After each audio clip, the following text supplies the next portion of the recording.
For almost 200 years, one group of fighting men has held an unrivaled grip on the world's imagination. Shadowy pasts have made them outcasts. Glorious victories have made them heroes. And bitter defeats, often in hopeless battles to the death, have transformed them into legends. They are the men of the French Foreign Legion. Today, the mystique that surrounds these unusual soldiers still fascinates, still draws young men to enlist in their ranks. It's a place where you go to learn how to soldier, but it's also a place for adventurers and dreamers and romantics and things like that. And that was really kind of the aspect that drew me to it. But once they enlist, many of these dreamers discover that being a legionnaire is a lot tougher than they ever imagined.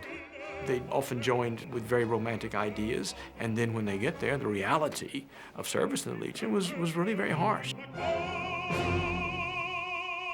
One of the maxims in the Legion is you never become a legionnaire until you fill your boots with your own blood. You have guys break down and cry, like during a march or a run.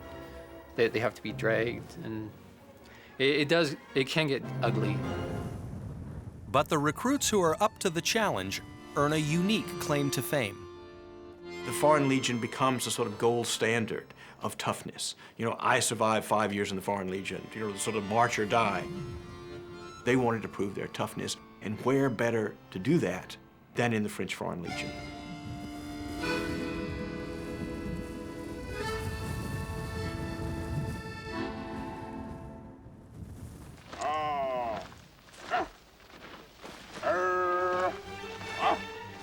Every year, young men from around the world show up in France eager to enlist in the French Foreign Legion. For some, it's a moment they have been dreaming of even longer than they can remember. I can't think of the day when it just kind of dawned on me what the Foreign Legion was. What I do remember is, as a young kid, the black and white movies, the little funny white hats, and you know, the Gary Cooper type people running around and seemingly having a good time. That was really kind of my first introduction to the Foreign Legion.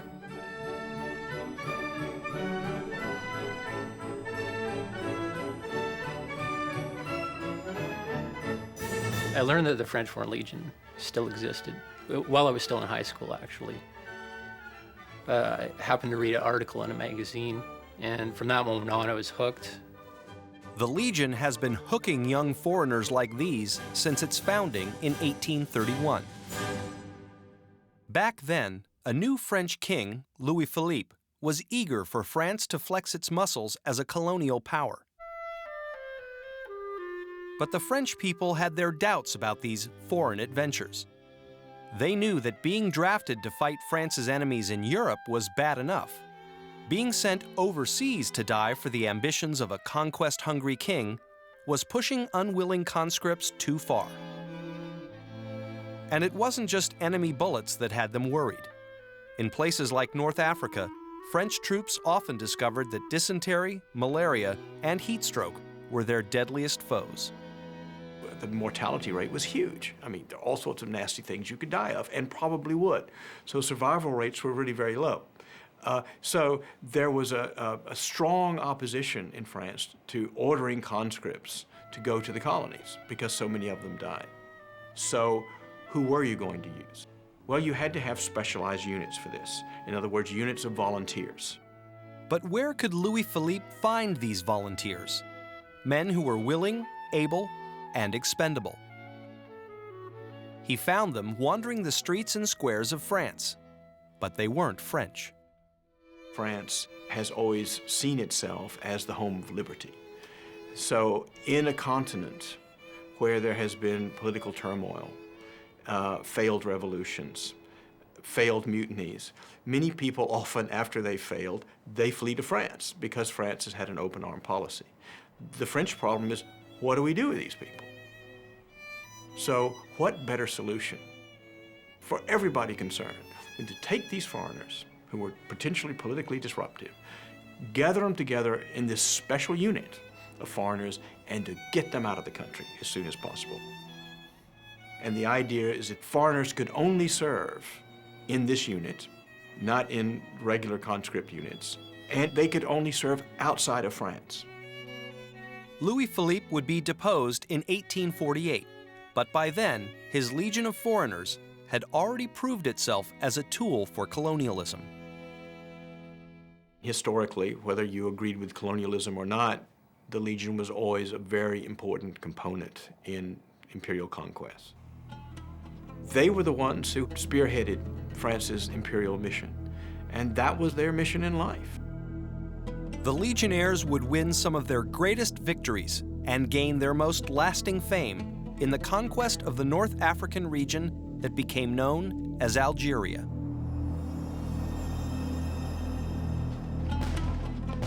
It required many years to conquer Algeria. The Algerians periodically were revolting. In 1871, there was a large revolt. There was other revolts during the First World War. So the Legion provided the garrison to make sure that the Muslim population did not rise up against the French colonizers. To the Foreign Legion, Algeria became more than just a conquered land. It became a spiritual home and the source of the Legion's unique identity. Algeria maintained that sort of harshness, which kept the Legion spirit and the Legion unity alive. Now, it was loaned to other expeditions, especially in sub-Saharan Africa, for instance.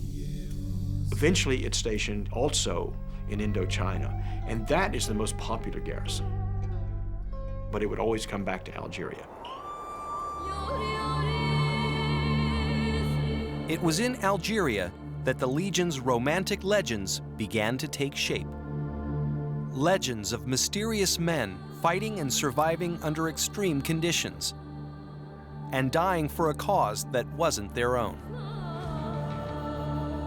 And from the time the first stories about the Legion began to appear in print in the 1860s, these legends have always sold better than the truth. The first book on the Legion is Under Two Flags, and that is the first time that there's this idea of there is this romantic group of men out there, you too can join it. Beau Geste is the same sort of romanticism. Here are these men who are sort of fallen men who are on the run from the law or have the misfortune of a bad love affair. So go to the desert, join the Legion, purify yourself. In the early 20th century, a powerful new form of myth-making would spread the Legion's legends to an even wider public. Hollywood was essential. It was complicit, really, in creating the myth. Everything in these films that were turned out by Hollywood reinforced the myth the Legion is trying to create. For Hollywood, the Foreign Legion's shadowy characters and exotic locations made it a perfect setting for adventure, if not for romance. Goodbye, mademoiselle. Goodbye. The film Morocco with Gary Cooper and Marlene Dietrich. At the end, Gary Cooper marches out over a sand dune. In other words, the message, the very strong message is that, I would rather march off with the Legion than stay with Marlene Dietrich. So he's turning his back on sort of normal life. The myths created by novelists, filmmakers, and the Legionnaires themselves still draw young men to the Legion's ranks. Some are trying to escape poverty, or fleeing political unrest and oppression at home, or simply chasing a dream. And a few are running away from their own pasts. They've always accepted people with questionable histories. They take people with criminal records, murderers, really hardcore, bad people. What happens when you join the Legion is that technically you're anonymous. They call it the anonymat. In other words, you are developing a whole new identity. We don't care where you're from. You just turn up. You don't need papers. 5 years of service earn these men the opportunity to escape their pasts by keeping their new identities and applying for French citizenship. But the French army officers in charge don't make it easy. Whatever it was that you had in your former life, you can change all that in the French Foreign Legion. They'll do that for you. The catch there is the fact that it doesn't come for free. You will be giving up basically your blood, sweat, and tears and your soul. So you can redeem yourself, but be prepared to give up a lot. For new recruits, the sacrifices begin as soon as they walk through the Legion's doors. Boot camp was the most extreme experience of my life. They pound you into killing machines. It's a very minimalist existence. There's no creature comforts at all.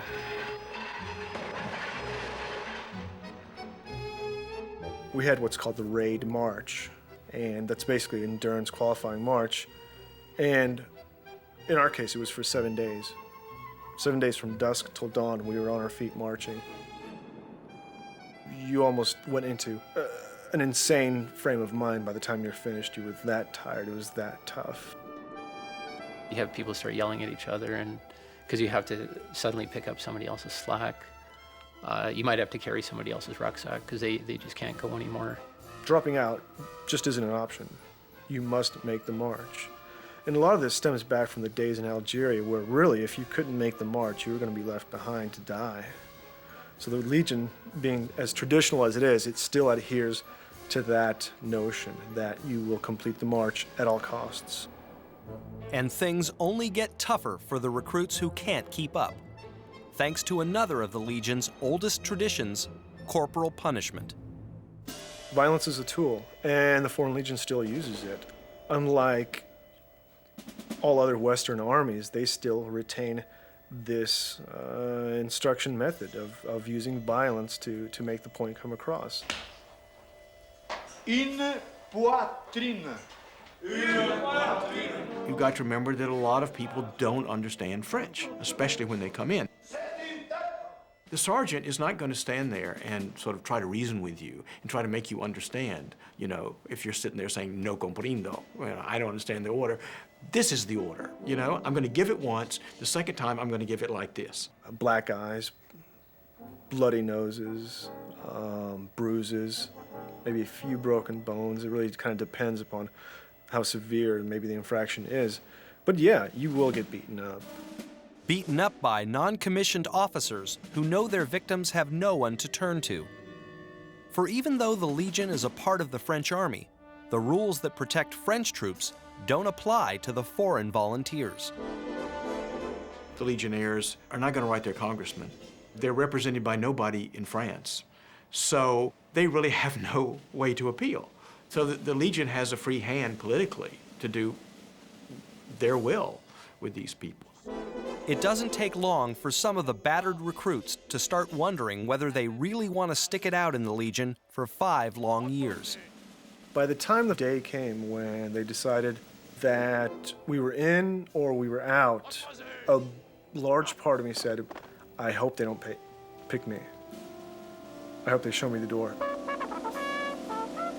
But the Legion is quick to use its history and its romantic traditions to remind those who make the cut why they joined in the first place.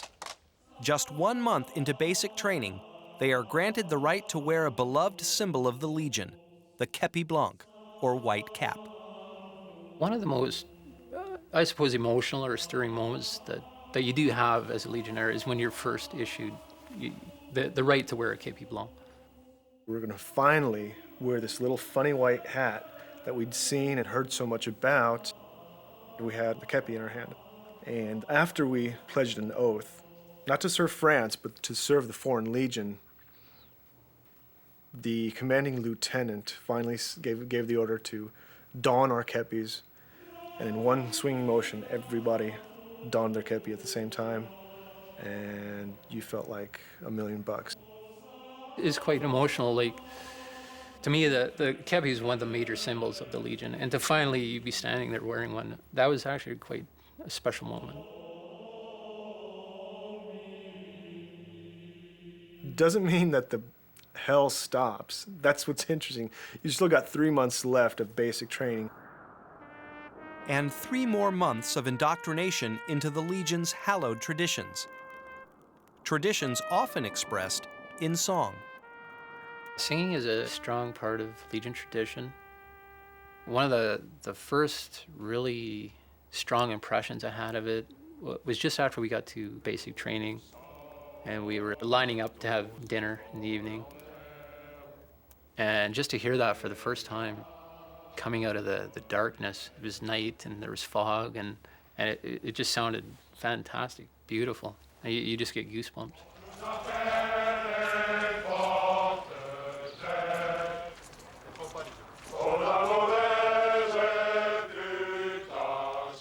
In the Legion, even something as basic as marching becomes a chance to invoke the glories of the past.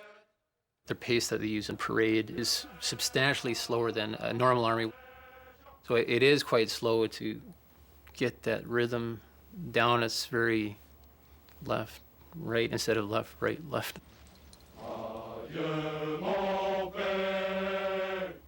Marching slow like that is supposed to indicate the somberness of death. And of course, there's been many fatalities through the history of the Legion, so they take it quite seriously.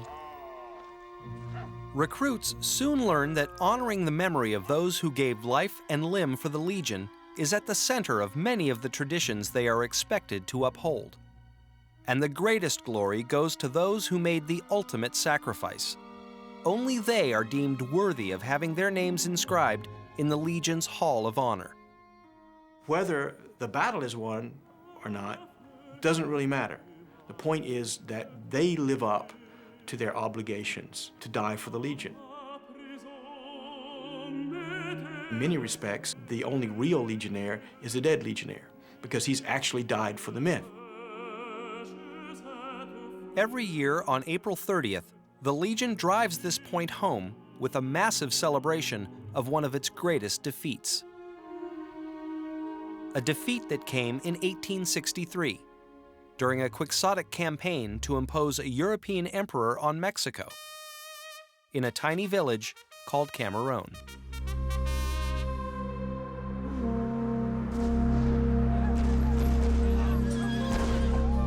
There was a little more than 60 legionnaires against an army of 2,000 Mexicans. And they basically fought to the last man standing. Cameroon Day just helps you remember where you are, I suppose, as well. The fact that perhaps someday you could be asked to do the same thing.